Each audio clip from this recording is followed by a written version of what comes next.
Welcome to Feminist Question Time. It's brought to you by Women's Human Rights Campaign, which is the leading global organisation defending women's sex-based rights against the threats posed by gender identity ideology. We have a declaration on women's sex-based rights, which has been signed by 19,505 people from 138 countries, and it's supported by 370 organisations. If you'd like to get involved, have a look on the website womensdeclaration.com and fill in the volunteering form. That would be fantastic. We've got a statement on Afghanistan on our country contact page, the page that says Afghanistan, so have a look at that if you would like to. Now, this week, I'm really pleased to say we have Borbála Juhász from Hungary. She's feminist, women's historian, gender policy expert. We have Rochelle from the Bahamas, Andrea from Mexico, Dee from the USA, and Ana Hidalgo from Spain. Borbála is from Hungary. She's a feminist, women's historian, and gender policy expert. And Borbála, you're going to give us a presentation about how transgenderism and LGBT issues have taken a major role in the elections in Hungary. The title of my presentation is The Nation versus LGBTQ, LGBTQ versus the Nation, Hungary versus Europe, Europe versus Hungary, Child Protection or Homophobia, a new political campaign in Hungary. And as Joe mentioned, we have to be in solidarity now for Afghan girls and women. This is the famous 1985 picture of the National Geographic of Sharbat Gula. And why I mention this, because I think what I'm going to talk about is a whole political farce on both sides, both the conservative side and the so-called progressive, liberal and left-wing side. And we are really losing track of what is really mattering. What are the dangers to women's rights of what I'm going to speak about now? Some of them will be funny, some of them will not be funny. These are statements that I will not be able to prove for lack of time, but I think if the LGBTIQ rights are seen as indivisible, as in this big one group, and inherent for liberal democracy with no space for debate, if feminism, LGBTIQ rights, and left-wing liberal and green politics is seen as a trio by the conservative side with no space for debate, if feminism and LGBTQ rights are incorporated into corporate business culture without classic workers' rights for mothers and parents, and if journalism is dictated only by fashion, principles, morality, and ideology, and less by facts and investigation and giving voice to people, then both women's rights and LGBTIQ rights are in danger in the long run. That's what I think, and I hope I try to prove that with the case of this small country, Hungary. So, dear children, today I'm going to tell you a fairy tale. In the fairy tale, we'll be listening about Pegasus and unicorns and babies, children and emojis and the small country and celebrations and holidays.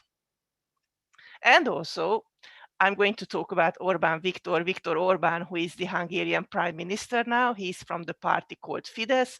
On the left-hand side, you can see him in 1989 when the transition happened from socialism to capitalism.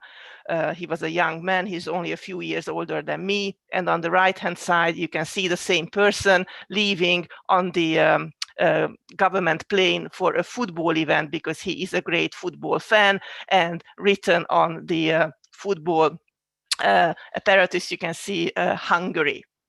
And in June in 2021 in Brussels, on the pretext of the Child Protection Law, which I'm going to explain, Orban said the following: "I'm happy to tell them," that is the politicians in Brussels, "that there is no law of any kind relating to homosexuality. This law is not about that. This law is about the education of children, their education regarding any sexual content. It is the duty of the parents to decide how their children become acquainted with issues related to sexuality. At the same time, it is the duty of the state to create the conditions which enable parents to meaningfully exercise these rights of theirs. This is a law about the protection of children and parents. I am a committed defender of rights. I was a freedom fighter during communism when homosexuality was a punishable offense. I fought for freedom and rights, which means that I also fought for the rights of homosexuals," said Orban in Brussels in June. The foundation of general elections under the Orban governments are usually huge public relations campaigns.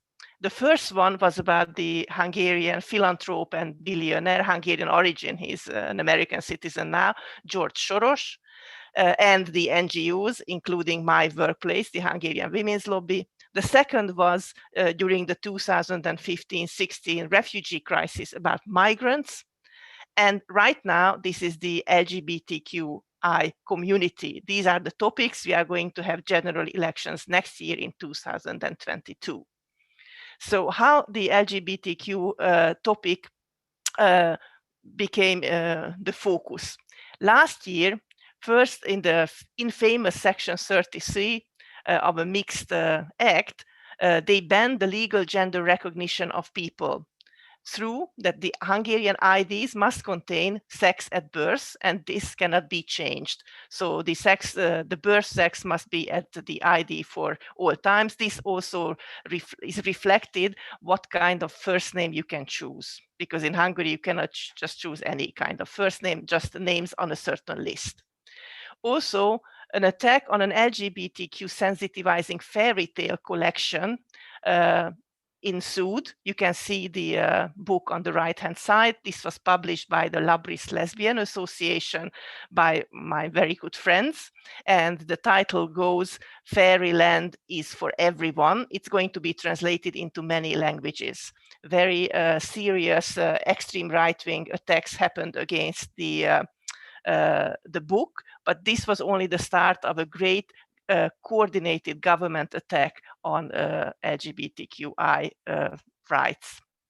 The fundamental law of Hungary, the so-called constitution, was also changed by allowing adoption of children only by married couples who by Hungarian law cannot be homosexual couples. The minister can give a special ministerial exception for single people, single men or women to adopt, but we don't really know how this is going to work in practice for the future. This year, upon a request, the Consumers Protection Office ruled that on children's book that contain non-traditional gender roles, a warning must be placed. So this particular book that you can see on the right-hand side now, if you go to a Hungarian bookshop, is covered in a little sticker saying this book contains non-traditional gender roles. And the big boom about which Orban, I quoted Orban a few minutes ago, was the Child Protection Act, which was introduced in June, came into effect in July. Originally, this was an act against pedophiles and sexual abuse of children, but with a few amendments, this also aimed at the LGBTQ community. Bear with me, I'm going to quote from this law. At the same time, the government announced that they are going to hold a child protection referendum connected to this Child Protection Act, because Hungary became under heavy attack on transgender questions for the next year, a few weeks or months before the elections. We don't really know the exact date of this referendum. This is going to be actually the 8th referendum in Hungary since the changes in 1989, usually an idea by this Fidesz government. At the same time, a national consultation was held in July and August, just finished 2 days ago, on what kind of life Hungarians imagine after COVID. And question number 9, which I'm going to quote, was again about transgender children. This national consultation is an idea of Fidesz. They have it on different topics. They send by post paper letters, direct mail to every Hungarian citizen, but you can also fill these questionnaires out online. And apparently more than 1 million Hungarian people applied to this national consultation. The results are not yet known. We are a 9.7 million country. This national consultation was heavily advertised, is being heavily advertised by a very funny emoji campaign, really catering for people who cannot even read but can understand emojis. and at the same time a massive concentrated media campaign about transgender children, drag queens, sexual orientation and gender identity, sexual reproductive health and rights, school education in the West is spreading everywhere in the conservative press. And what is going on in the liberal press, I will tell you soon.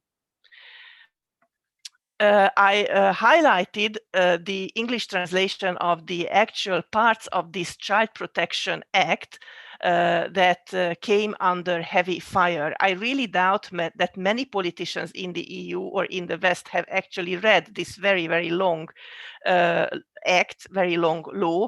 Most of that is really aimed at a special pedophile register, which parents who have children under 18 can reach online, which this also exists in other countries. So the state shall protect the rights of children to self-identity according to their sex at birth. So this expression, sex at birth, comes back again and again in the text. Then the next one, it shall be prohibited to make pornographic content or content available to children under the age of 18 that depicts sexuality for its own sake or promotes or displays deviation from the identity of the sex of birth, gender reassignment, or homosexuality. So this long epitaph is always repeated again and again. The same is about advertisement. Then the next part about media services, a program which is likely to have an adverse effect on the physical, mental, or moral development of minors, in particular by having as its dominant element the promotion or presentation of violence, gender nonconformity, gender reassignment, homosexuality, or the direct, natural, or self-serving depiction of sexuality, shall be classified in category V. This means that this is not for people under 18. And it goes on about the media. And finally, the state shall protect the institution of family and marriage, also because of their intrinsic dignity and value, with particular regard to the parent-child relationship in which mother is a woman and father is a man. This actually was introduced into the Hungarian constitution last year. This woman is the mother is a woman and the father is a man. The protection of orderly family relations and the right of children to self-identity in accordance with their sex. And it's prohibited to make pornographic content. And finally, which really endangers many feminist education as well in school, is that in a school, in an educational institution, only teachers who are employed by that school or the professional school nurse is allowed to give any kind of sensitizing lecture. Other people about activities related to sexual culture, sex life, sexual orientation, sexual development, the harmful effects of drug use, the dangers of the internet, and other physical and mental health promotion can only, including sexual education, can only be taught by a group or NGO or people who are registered by a body designated by law. This hasn't been set up yet. What are the planned 5 children's rights referendum questions? Do you support the provision of sexual orientation classes for underage children in public education institutions without parental consent? Do you support the promotion of sex reassignment therapy for young children? Do you support the availability of sex reassignment therapy for underage children? Do you support the unrestricted exposure of underage children to developmentally sensitive sexual media content? Do you support the showing of sex change media content to minors?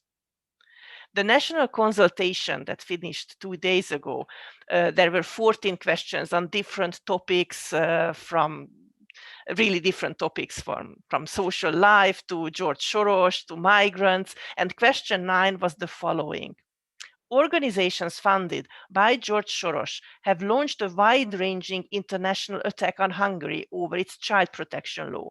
This law prohibits sexual propaganda against children in kindergarten, schools, and in media accessible to children. What do you think? A. It is right that the law restricts sexual propaganda for children.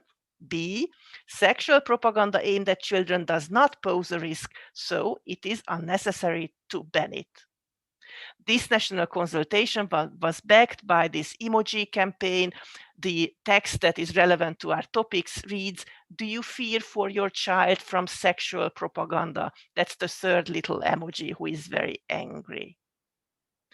What were the European developments at the same time? Last year, a new EU LGBTQ strategy was introduced. I'm not going to read out all of this, but I think it's very important that Fidesz came up with this campaign strategy at the same time when the EU introduced this LGBTQ strategy, about which, of course, they had the knowledge. And this year, just a few months ago, European Parliament report on the situation of sexual and reproductive health and rights in the EU in the frame of women's health by a Slovenian rapporteur, Predrag Matić, the so-called Matić report, was introduced. And thirdly, last but not least, an invasive Pegasus spyware scandal was all over Europe, including Hungary, where the state most probably used this Israeli spyware to spy on journalists, media owners, and politicians. They were among the targets whose mobile phones were attacked. What is the national international reactions to Orban's LGBTQ campaign? The first interpretation is the following. This is a homophobic attack. Homophobic, Nazi, fascist, terrible, anti-democratic. The other interpretation, this is absurd. They are stupid. Nobody is going to change the sex of children. They just come up with this. This doesn't make any sense. This is believed by the opposition in Hungary. Or this is only a diversion from the Pegasus scandal. They should resign. This is terrible that they spy on other politicians and journalists. The second interpretation, used by much fewer people, is that this is only an election trick to divide the united opposition. Due to the very special voting laws of Hungary, because Fidesz has a 2/3 majority, the only way to beat Fidesz next year is that the opposition totally unites for the election. From the extreme right wing to the extreme liberal and the green ones, they should just, put one candidate against a Fidesz candidate. And this question, this transgender children question, really did divide the opposition. So if it was a trick, it was very successful. What was the international reaction? A massive attack on Hungary. They just call this child protection law homophobic law. If you, do a search on the internet, it's just called the homophobic law. A rule of law procedure, a special EU procedure, was put forward, but we don't know whether it can be done or not. And Hungary was also threatened that funds will be curbed available for Hungary. And both the national and both the international arena, on the media, pro-LGBTQ content is coming out every single day. It's mostly about transgender people, mostly about actually transgender teenagers, and the liberal and the oppositional media, the corporate, big corporate businesses, and also sports campaign are full of this homophobic law, and they are saying that this is terrible, and usually there are very emotional interviews with transgender people. I again not going to quote what the EU's leader, von der Leyen or Vera Jourova, the first one is the head of the European Commission, the other is the vice chair of the European Commission, said, but they really attacked Hungary, that this is against the fundamental values of human dignity, equality, and human fundamental rights, and so on. Very interesting symbolic statements also happened in sports.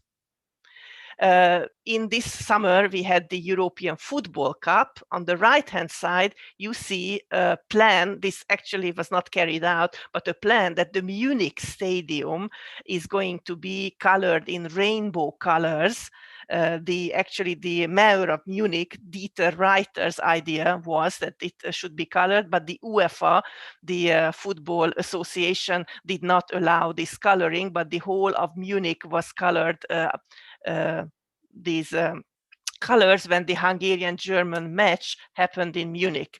On the right-hand side, you see the Hungarian answer. Hungarian national colors, the red, white, and green, were to be seen on the Hungarian football arena, one of the biggest Budapest Hungarian football arenas. I think it's very, very symbolic how the national identity and this LGBTQ identity as a kind of European identity are clashing. At the end of July, we have the Hungaroring. It's a car racing event where the German driver Vettel came in sneakers, again with the rainbow colors, and this was by the communication officer of the German team. So sports people wanted to express their anger at the so-called homophobic law of Hungary. And the massive media campaign, which already started last year, organized originally by an LGBTQ NGO, Family is Family. It's a very positive, good media campaign, but very often now it's rather about transgender children, and the German-owned commercial television, the RTL, which is one of the two oppositional media outlets in Hungary. This is one of them, and again, they run a lot of content on this question. This fight of symbols and identities reached its highest point in the summer in Hungary. A kind of LGBTQ and national ethnic division was to be seen. On the right-hand side, you see a picture from the Budapest Pride this summer. There were 7 speakers at the end of the event. 3 of them were transgender. One was a child, a teenager under 18, a girl who identifies as a trans boy. On the right-hand side, you see the national holiday of the 20th of August in Budapest, which celebrates the foundation of the Hungarian Christian state. This golden guy is Saint Stephen, who was elected, became a saint in 1083. So it's a very, very old holiday. And it became a national holiday not just a church holiday, but a national holiday in the 18th century. On the Pride, on the left-hand side, it was the biggest Pride ever held in Hungary. More than 10,000 people attended, and all Western ambassadors, all the oppositional future prime minister candidates went there, were walking in the first row. It was really a political stance whether you go or you don't go to this Pride event. Vladimir Luxuria, who is an Italian member of European Parliament. She was the first transgender politician in the European Parliament, also gave a speech at the Pride. And on the right-hand side, we can see Orban cutting the first bread. It's a traditional Hungarian custom because this is also the end of harvesting, grain harvesting on the 20th of August. Again, you can see this clashing of national identity and LGBTIQ identity. And now I'm going to ask Joe to play a little video. This is a neoconservative interpretation of everything that I said by a very new media outlet called Axioma, which is aiming young people. They are trying to turn young people conservative. This will be in Hungarian, but with English subtitles. Ösztűz alá került az UEFA, amikor nem engedélyezte, hogy szivárvány színben világítsák ki a müncheni stadiont a német-magyar foci meccs előtt. A botrányt egy törvénymódosítás váltotta ki, amelyről Ursula von der Leyen azt mondta, hogy szégyenteljes. Emmanuel Macron szerint súlyos visszaesés egy civilizációs harcban, míg Mark Rutte már odáig ment, hogy ezért térdre parancsolja Magyarországot. De tényleg melegellenes ez a törvénymódosítás, és összemossa a pedofíliát a homoszexualitással? Egyáltalán nem. Az átfogó 11 törvényt érintő módosítás célja világos. Nem felnőttekről, hanem a gyermekek fizikai, szellemi és erkölcsi fejlődésének védelméről szól. Ezt a célt több eszközzel kívánja elérni a törvényalkotó. Először is megtiltja, hogy gyerekek körében népszerűsítsék és megjelenítsék a nemváltást, a pornográfiát és a homoszexualitást. Ezzel védi a gyermekeket és a szüleiket attól, hogy LMBTQ szervezetek szexuális felvilágosítás címén érzékenyítést folytassanak az iskolákban. Másrészt kimondja, hogy a gyerekek kedvezőtlen befolyásolására alkalmas műsort a 18 éven aluliak számára nem ajánlott kategóriába kell sorolni. A második lényeges elem, hogy több helyen szigorítja a büntető törvénykönyvet, ezzel együtt lehetővé teszi a szülőknek, hogy megismerjék a szexuális bűncselekményeket elkövetőkről szóló bűnügyi adatokat.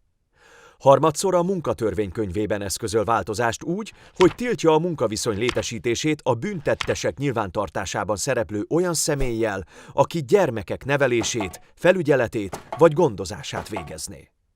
De vajon jogi szempontból megállja-e a helyét a módosítás? A természetjog szerint biztosan, hiszen Aquinói Tamás azt írja, hogy egy törvény semmi más, mint az észnek a közjóra irányuló rendelkezése, amelyet a közösség gondviselője hirdet ki. Márpedig a módosítás értelmes szabályokat tartalmaz. A célja a közjóra irányul, mivel a társadalom legvédtelenebb csoportját, a gyerekeket védi. Ha valaki ezzel nem ért egyet, akkor azt kellene bizonyítania, hogy a gyerekek körében a nemváltás, az öncélú szexualitás és homoszexualitás népszerűsítése a közjó. Végül a szabályozás legitim, mert egy demokratikus felhatalmazással rendelkező parlament alkotta. De még egy csupán a jogszövegéből kiinduló jogpozitivista is nehezen találna a szabályozásban kivetnivalót, hiszen az összhangban van az Európai Unió alapjogi chartájának 11. cikkével, amely garantálja a szülők jogát, hogy gyermekeik számára vallási, világnézeti vagy pedagógiai meggyőződésüknek megfelelő nevelést biztosítsanak. Akkor mégis minek köszönhető ez a féktelen intolerancia? Tényleg azért kényszerítenének térdre egy 1000 éves európai országot, mert megpróbálja ellensúlyozni a gyerekek szexualizálását? Igen. Russell Ronald Reno amerikai filozófus szerint azért, mert a szivárványos zászló tökéletesen illeszkedik a globalista, nyílt társadalom céljaihoz. Olyan dolgokat akarnak bevinni az iskolákba, amelyben még felnőttek között sincs egyetértés, azért, hogy felszámolják a határokat. Ráadásul a homoszexuálisok a multinacionális cégek ideális fogyasztói. Úttörő szerepet játszanak a hosszú serdülőkor felső középosztálybeli ideájában, a gondtalan, egyedülálló életben. A meleg életvitel sok feminista álmait is beteljesíti, ami egyenlő a gyerekzsivajtól mentes nagyvárosi önmegvalósítással. Ezért lobogtatják ma a szivárványos zászlót a nyugati egyetemeken, a Szilíciumvölgyben, Hollywoodban vagy éppen Münchenben. So thank you so much, Rochelle Dean. Rochelle Dean is from the Bahamas. She's country contact for Women's Human Rights Campaign. Please update us about your work for Women's Human Rights Campaign in the Bahamas, including how you've been promoting the declaration using CEDAW as the basis of the argument to support sex-based rights. So I am country contact for the Bahamas chapter, and I've been specifically working to disseminate the information relative to the Women's Human Rights Campaign, bringing some clarity to the narrative as it relates to what's going on with our sisters all over the world. The Bahamas chapter is currently focused on presenting the Women's Human Rights Campaign declaration to the country as we fully integrate into a Caribbean presence. So our strategic focus has been the declaration itself and specific articles which are to reaffirm women's rights to freedom of opinion and expression, peaceful assembly and association, and political participation, reaffirming women's rights to fair play in sports, reaffirming the need to end violence against women and girls and to protect the rights of children, and of course, we oppose all forms of discrimination against women and girls that results from replacing sex with gender identity in law, policy, and social practice. As it relates to the Convention on the Elimination of Discrimination Against Women, the CEDAW Convention itself provides the basis for realizing equality between women and men through ensuring women's equal access to and equal opportunities in political and public life. This specifically speaks to our country, our nation, and what our laws stand for. And so this includes the right to vote and to stand for election, as well as education, health, and employment. States parties agree to take all appropriate measures, including legislation and temporary special measures, so that women can enjoy all their human rights and fundamental freedoms. The basis of our activism is the CEDAW Convention, which drives our ability to collect qualitative and quantitative evidence that drives proper policy development and analysis for women in the Caribbean that can finally be used in gathering empirical data for matters that impact women. So Article 5 of the CEDAW states that state parties shall take all appropriate measures to modify the social and cultural patterns of conduct of men and women with a view to achieving the elimination of prejudices and customary and all other practices which are based on the idea of the inferiority or the superiority of either of the sexes, or on stereotyped roles for men and women. So we know for a fact that one of the things that we're very, very focused on is making sure that both sexes are equal. And so in doing that, we are women setting the record straight for women. We want to disseminate accurate information that promotes the WHRC declaration that defines who we are as women as defined in the CEDAW Convention. We also aim to defend the idea that we are now challenged by an ideology that has been conflated within the characteristics and rights that we wish to preserve and protect, and also takes away from what the initial purpose of CEDAW outlines and what that convention proposed to uphold for women in society, which is equality of the sexes and not the genders.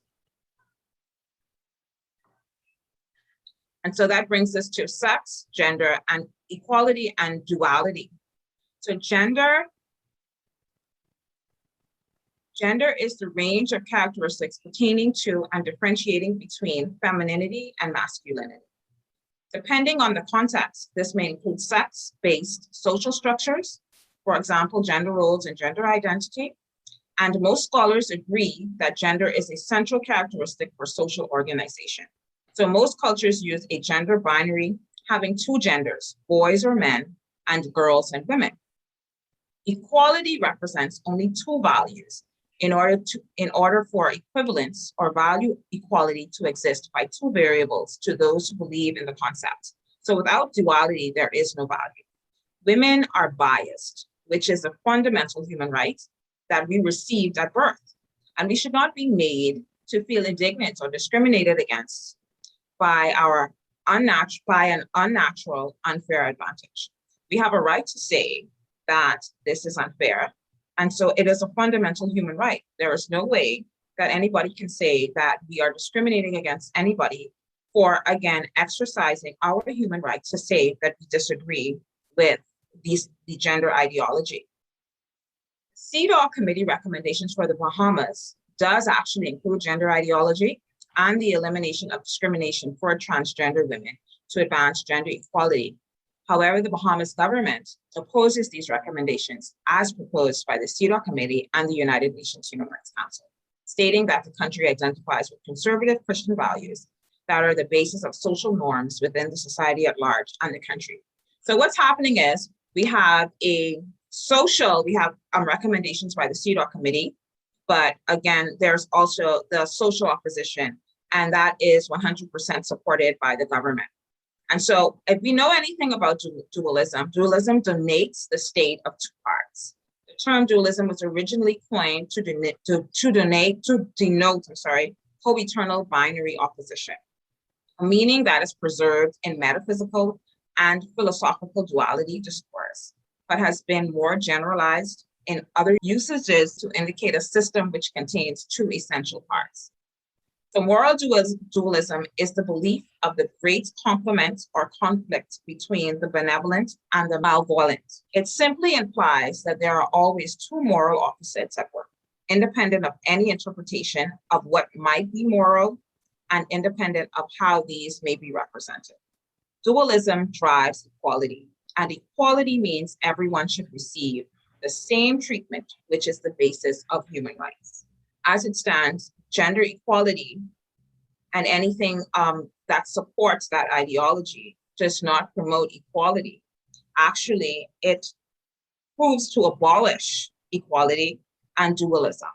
So we are working avidly in this chapter to have discussions with specific organizations like the Rotary Club of Nassau on women's rights in the Bahamas, as well as we continue to advocate with the CEDAW committee expert in the Bahamas, Marian Sayers, and to present our concerns that impact policy for women in the Bahamas, specifically gender ideology, and also to have our voices heard so that people can know that WHRC does not support that ideology, and that it actually does infringe on the rights of women, and it actually does impact specific charters or sections and articles of CEDAW that speak to equality of the sexes, which are two, and not and in opposition, that does gender ideology does impact women and men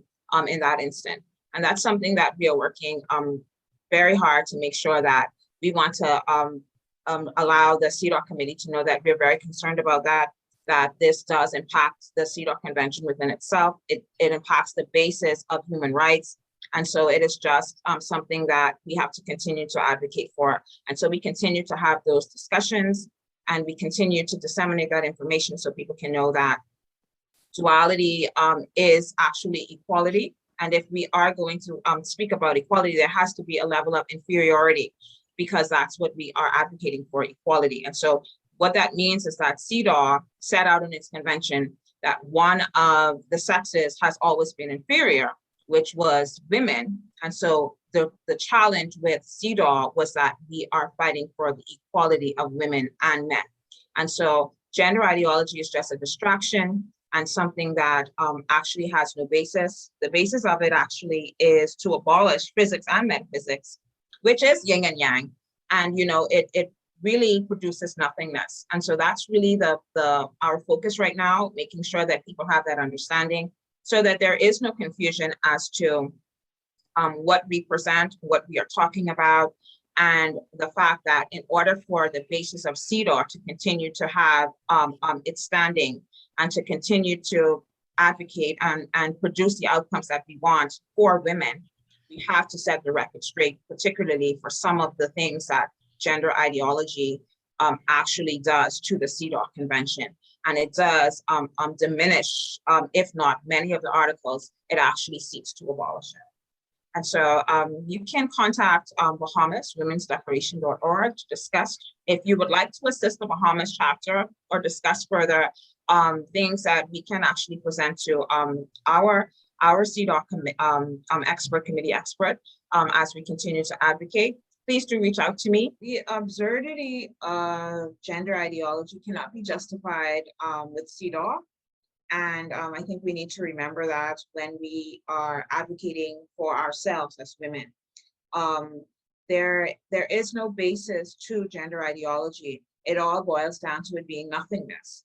And so therefore, and I think I've reiterated this, and I've said this from the beginning, Joe, that there is no basis for it. And so, and I've thought about it, and I still can't find any means of why this is being included into anything. We're going to hear from Dee in United States of America. She's a ROGD mom. I am the mother of two beautiful girls. We adopted them from China, and one is 12 and the other 17. A little over 2 years ago, in June of 2019, what I thought was a very happy 17-year-old boy crazy girl came out at the dinner table as bisexual. And then 2 months later, she said she was gay, and just a week or two later claimed to be trans. Against this backdrop, she had come into a friendship with a very gender nonconforming girl. And turns out that's the child that took my daughter down the proverbial rabbit hole. By way of background, when we adopted her in China, she was 13 months old. She weighed only 15 pounds. She could not crawl or hold a bottle. We thought perhaps her arm was broken or there was some disability. But in 11 days, she gained her strength and was able to hold the bottle. When we brought her home, I took her to a specialist in New York. who examined her and diagnosed her as a failure to thrive baby. She said, we got the baby just in time. I knew that the orphanage was not the best, but I had no idea how bad it really was. It was so bad we were not allowed to see it, and that's unusual when you're adopting in China. Over the next few years, as she grew, she experienced extensive night terrors and some horrific flashbacks. And the flashbacks were so profound that at one point she couldn't sleep in her bedroom for 3 months. She had to sleep on the floor by our bed. When she was 8 years old, she took me aside to tell me that she knew we loved her and she loved us, but there was a piece of her heart missing and she needed to know who she was. She seemed to be relatively happy through the middle school, grammar school years.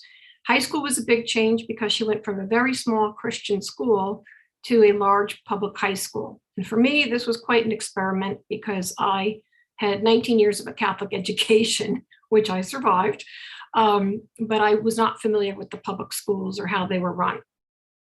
So once she came out as trans, she began to experience extraordinary panic attacks. So we went to a therapist in September of 2019. And by the fourth visit, that therapist demanded that I take her to the suicide unit because she was having suicidal ideation. What I found when I reflect back, my child was happy until she declared herself to be a boy. So they released her the next day. The plan she had was to drown herself, but if you don't do it with drugs or alcohol, it's a plan that's doomed to fail. The psychiatrist I met with upon discharge told me that this was clearly related to her adoptee status, that she was in an extraordinary identity crisis. We fired that therapist and went to another one. Unbeknownst to us, that therapist was going to use the child's male name and her male pronouns. And by the end of December, beginning of January 2020, I realized this therapy was not helping. I hacked into my daughter's iPhone and was stunned and shocked and profoundly disturbed by what I saw. That so-called friend of hers in 300 screenshots was sharing lesbian pornography with her. She was characterizing my daughter by lesbian sexually dominant positions. My daughter was making up stuff about me, like I forced her to wear dresses, I forced her to wear corsets, I forced her to wear pink, none of which was true. But the child came back with, she decided to diagnose me as textbook abusive, gaslighter, trauma bonder, and a lot of expletives deleted, and highly recommended that my husband divorce me and take the children away from me. This is a 15-year-old, by the way.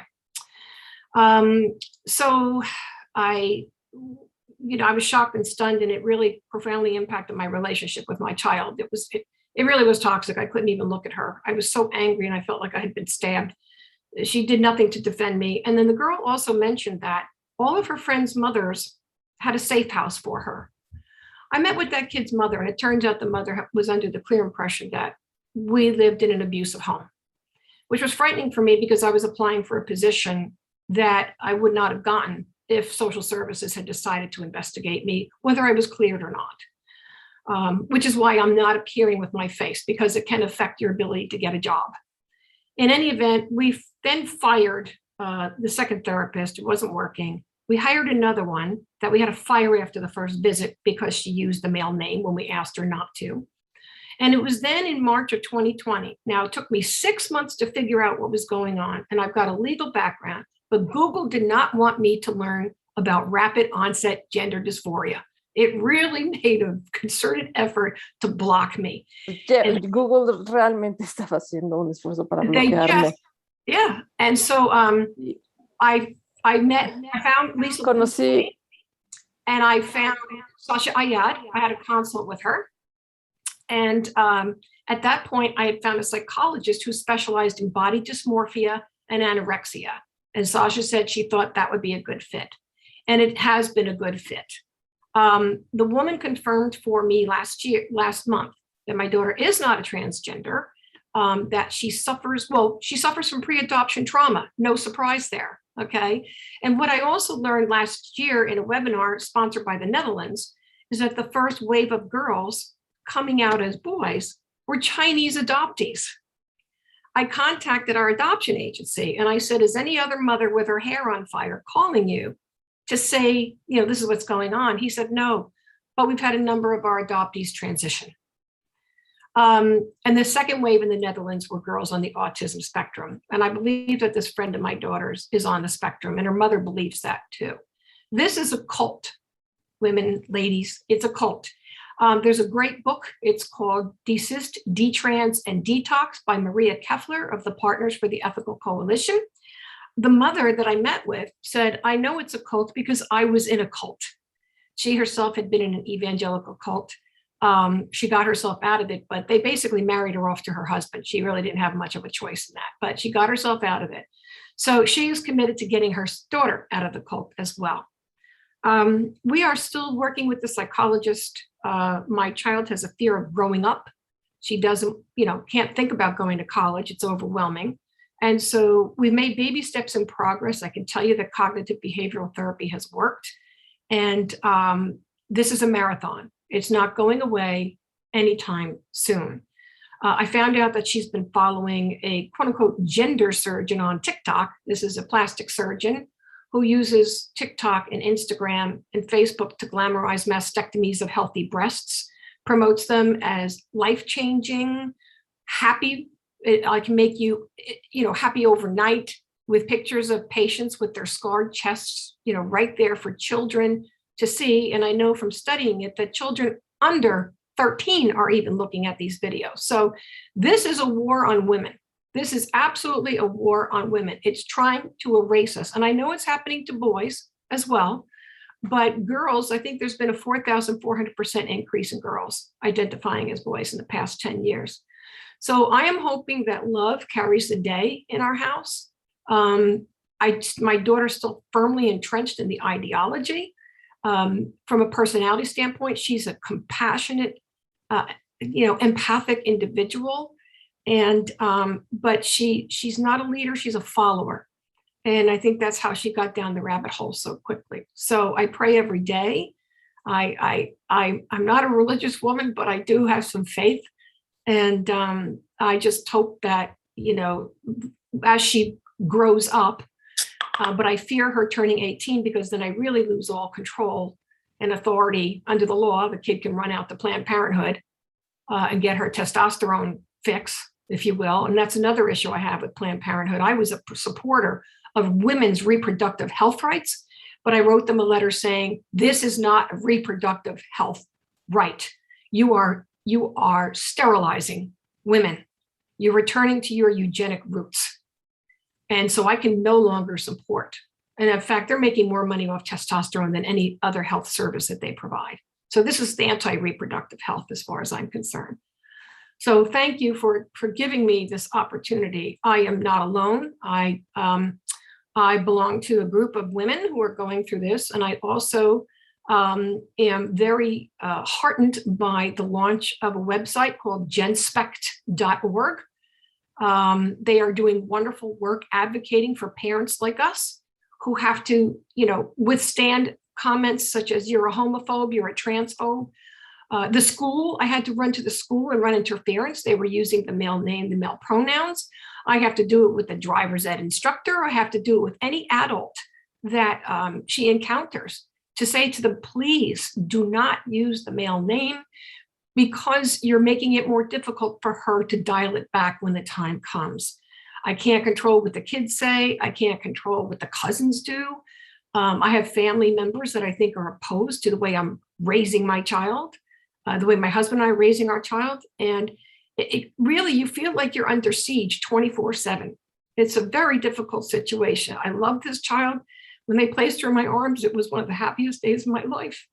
And I see this ideology just ripping her out of the family. It's destroying families, and the impact on the younger one in the house can't be underestimated either. So this is warfare. This is warfare. And I'm grateful to the women like you that are on the front lines battling, because we worked so hard to get to where we are today, and we still have a long way to go. So thank you. Anna's from Femco. She's going to tell us about that organisation. Please tell us about your organisation, why and when it was formed, how have the trans laws in Spain affected children and young people, and how have you reacted to these laws? Okay, so the title is Dofenco, an overview. And first of all, I'm going to explain you a little bit how the situation is in Spain dealing with the regional trans protocols in schools. So they have been passed since 2014 in 14 of the 17 regions we have in Spain. In them, it is said things that are going to be very familiar to you because this is international. But anyway, they say things such as you can be born in the wrong body, trans rights are human rights, these policies are needed to stop the suffering. And they are also penetrated with this neo-language, gender fluid, non-binary, transgender, assigned name, you know. And it is very, very, very worrying that there is a list of trans activist associations in these protocols as reference for LGTB+ educational guides and workshops for teachers and students. These protocols say that the school has to provide training to all the educational community. Teachers, we must learn how to identify, affirm, and accompany trans kids. And we call it gender critical teachers. We call this function as being a gender police officer. But in fact, as Dee explained, teachers, we can even open a child abuse investigation when families oppose. Moreover, we have to include gender ideology in the syllabus of all of our subjects, as well avoid sex-segregated activities and tasks. We have to foster the students' social transition in the school, calling them by their felt names, also changing the name in the class listing, and they can use the toilets, the locker rooms, or they can enroll in the sports they feel they belong to. And the school has also to adapt facilities and avoid sex-segregated spaces. This is also in the protocols, but as well, trans activist associations such as Chrysalis, the one you have there, the picture, they make guides for teachers in case we don't read the law. We have those guides explaining all this in detail. As for the students, these protocols say that they have the right to change the assigned name for the felt name in all the school documentation without any medical or psychological evaluation, as Dee explained. This is international. They have the right to be socialized by their gender identity in all school facilities. And the age to change sex in the school or in the national register is any, because with 16, they can do it without parental permission, but if you are under 16, you can do it with parental permission, or if not, you can have a legal representative assigned. Therefore, parents and teachers, we have two paths, affirmation or transphobia. Sorry. If you don't affirm, you can, if you are a parent, you can lose the minor custody, and if you are a teacher, we can be fined up to this big amount quantity of money. So as teachers, we don't have freedom of thought or freedom of expression. Nationally, there are 44 laws with gender ideology terms inserted. Of course, one was passed last year in education, especially LOMLOE. And this last May, there was another law for childhood protection in which transphobia is not only our opinions, but also our materials. And this goes directly for teachers. And not only fines, but we can also be disqualified because of this law. And there is also a draft that we could read in June. And that's why in Spain, all the feminists, we went to the streets the 26th June to demonstrate against the trans law, because in case if this law is not stopped, we hope it is, it will validate nationwide all these 44 laws and, of course, the educative regional protocols. So, Dofenco. Dofenco stands for Docentes, Teachers, Feministas, Feminist, for Coeducation, por la Coeducación. We were set up last July 2020 as a laic feminist platform made up only by activist female teachers. Our main aim is to place coeducation back again in the center of the educational agenda. Let me remind you that coeducation is a pedagogical tool for boys and girls to receive an education free of sexism and androcentrism. And we are also reacting against violence against women, neoliberal capitalism, and the unexpected agenda of transgender policies in schools. And I am going to focus on this last point. I forgot to tell you, as you can see on the right side, that we have delegates in 10 of the 17 provinces in Spain. If you go in our website, dofenco.org, you can see and read our blog, who we are, our manifest, communications for the press. But our position that is in the manifest says things such as nobody is born in the wrong body. If a boy or a girl rejects his or her body, they need a specialized professional help. There is no such thing as male and female brains, or that the human species is binary, we are men or women.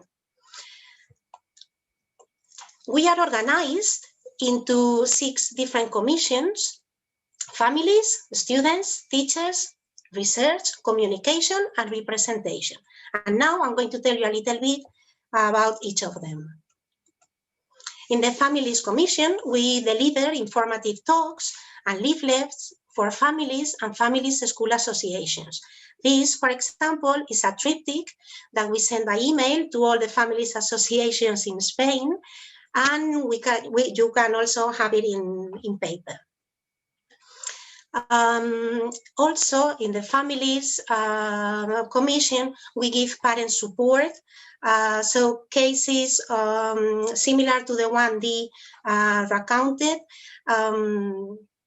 are like popping in Spain. So we give we meet individually, either online or physically, gender critical families or families with a kid that has been diagnosed by the school or by someone with sudden dysphoria, to try to give as much as information as support as possible. This is our email in case you want to contact us, docentesfemcom@gmail.com. We also offer template letters to send to the school so as to fight back transgenderism in the school.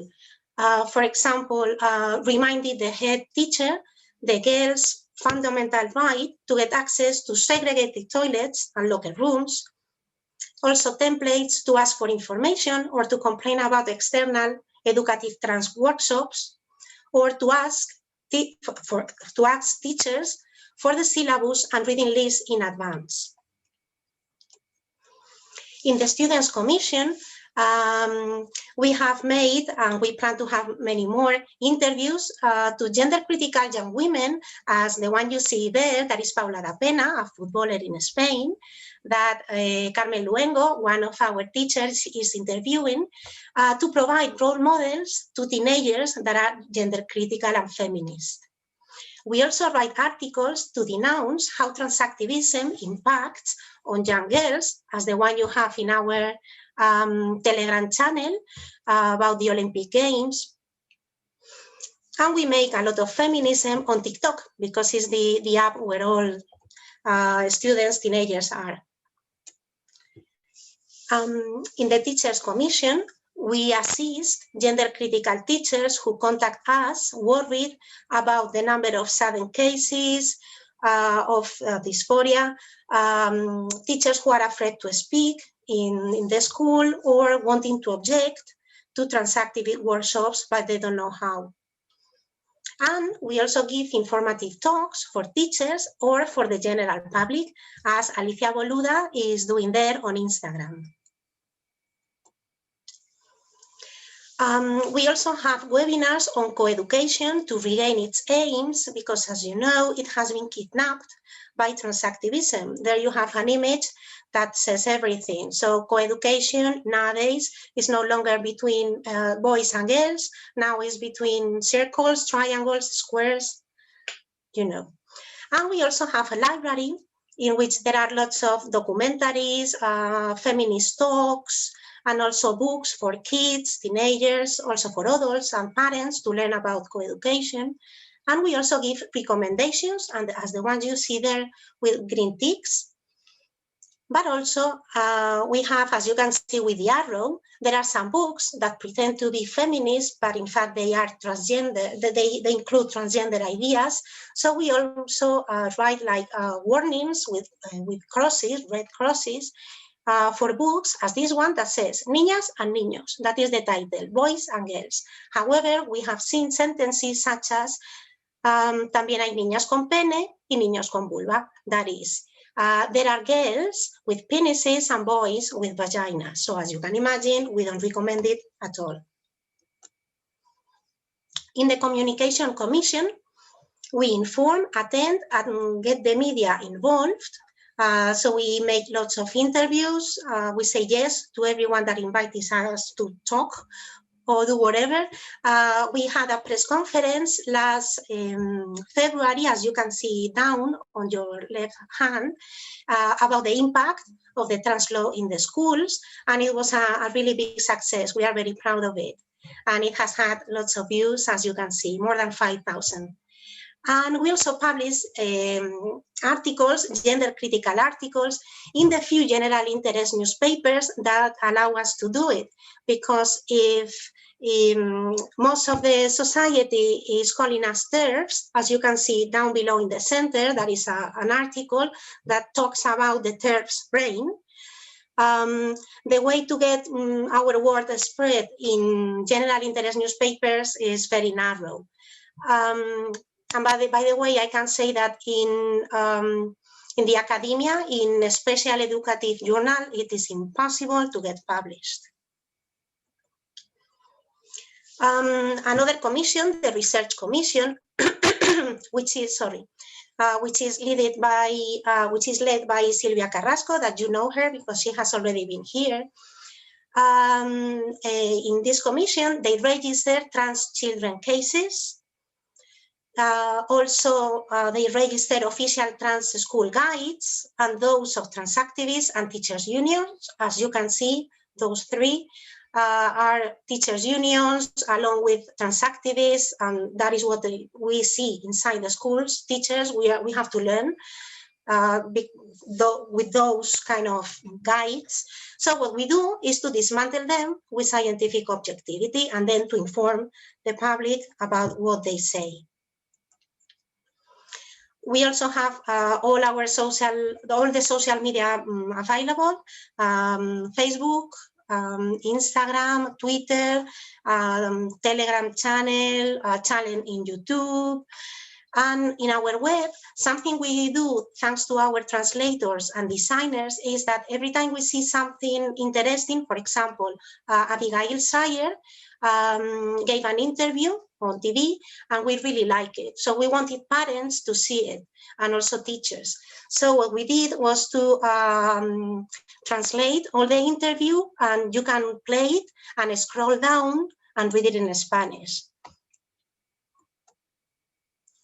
And our last commission is the Institutional Representation Commission.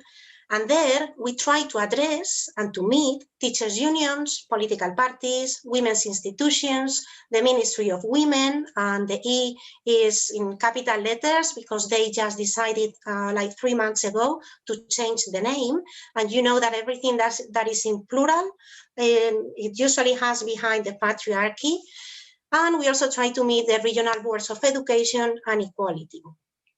I say that we try because this is one of the hardest parts. It's difficult to get received by them.